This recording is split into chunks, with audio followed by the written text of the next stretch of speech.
దసరా సెలవులు అయిపోయినాయి. పిల్లగాళ్ళందరూ మళ్ళా బడిబాట పట్టిర్రు. బ్యాగులు జబ్బలకేసుకొని క్లాస్ రూమ్లకు పోయి పాఠాలు వింటున్నారు కదా.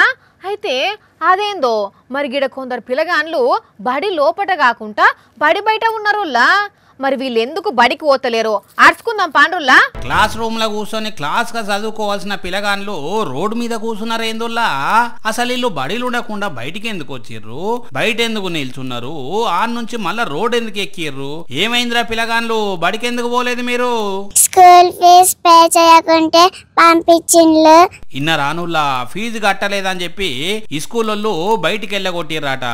మరి ఎందుకు ఫీజు కట్టలేదు, అమ్మ నాయన ఇయ్యలేదా అని అంటే వీళ్ళంతా పేద పిల్లలు. బెస్ట్ అవైలబుల్ స్కీమ్ సర్కారు పెట్టుడుతోనే వీళ్ళంతా పైసల బడిలో చేరికైనరు. లేకపోతే సర్కారు బడికే వేయటోళ్ళాట.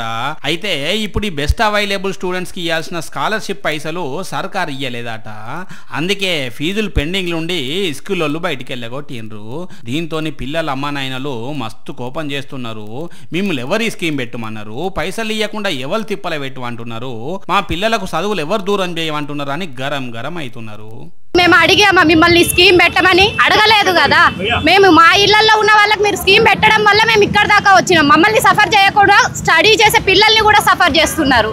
మరి దీని మీద పెద్ద ఆఫీసర్లు ఏం చేస్తారో కానీ పిల్లగాళ్ళకైతే చదువులు దూరం కాకుండా చూడరయ్యా. క్లాసులు మిస్ అయితే మళ్ళీ వెనక పడదిక్కి.